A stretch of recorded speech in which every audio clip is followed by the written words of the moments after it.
လုံးပဲမင်္ဂလာပါရှင်။မောကဒီနေ့တော့တရက်တီးချောင်းနဲ့ဝတ်သားစီပြန်လေးချက်စားဖြစ်တဲ့အတွက်ကြောင့်မလို့မိုးရဲ့ချက်နီးလေးကိုအားလုံးကိုလာရောက်မြောက်ပေးရပဲဖြစ်ပါတယ်ရှင်။ပထမဆုံးအနေနဲ့မိုးတို့တွေဒီဝတ်သားလေးကိုပေါ့နော်ကိုစားခြင်းနဲ့ကိုကြိုက်တဲ့အရွယ်အစားအနေထားလောက်တုံးထားလို့ရပါတယ်။ဒီညမှာမိုးကတော့အသားသီးတန့်ကိုပဲတုံးထားပါတယ်။တကယ်လို့ကိုကအခောက်နဲ့တွဲစားခြင်းနဲ့ဆိုလို့ရှိရင်သုံးသက်သားတွေပါလေထည့်ချက်လို့ရပါတယ်။ပြီးရင်တော့မိုးကစက်သွန်အနီးစက်သွန်အဖြူကိုတေချာလေးထောင်းထားပေးလိုက်ပါတယ်ဒီနေရာမှာအယောင်လှစီဖို့အတွက်အယောင်တင်ပုံကလေးကိုပါမောကတခါတည်းထည့်ပြီးတော့အယောင်တင်ပုံကလေးပါထည့်ပြီးတော့တွဲထောင်းပါတယ်အယောင်တင်ပုံလေးထည့်ပြီးတော့တွဲထောင်းပြီးပြီဆိုလို့ရှိရင်တော့မိုးတို့တွေ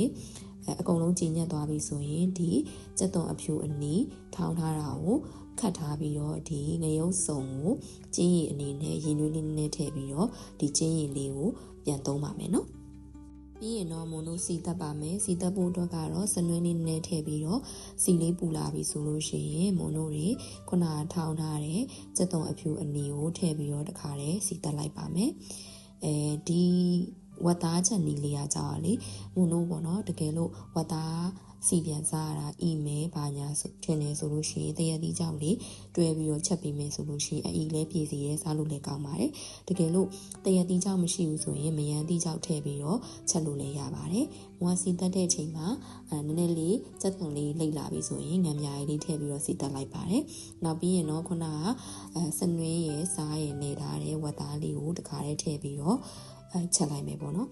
ဝတ်သားတွေကအရေးလေးကြီးခန်းသွားပြီဆိုတော့မမွန်တို့တွေရေနွေးကိုခုနကကျင်းထားတဲ့ကျင်းရည်လေးထည့်လိုက်ပါမယ်။နောက်ပြီးသွားပြီဆိုရင်တော့ဒီပေါ့နော်အရသာအတွက်ကိုမွားချက်သားမုန့်လေးနည်းနည်းထည့်ထားတယ်။ပြီးရင်မွန်တို့တွေတရက်သီးကြောက်ကလေးကိုထည့်လိုက်မယ်ပေါ့နော်ပြီးရင်တော့ဖုံးလေးအုပ်ပြီးတော့တည်ထားလိုက်လို့ရပါပြီတရက်သီးကြောက်ကလေးကလည်းနူးနေပြီဝတ်သားလေးကလည်း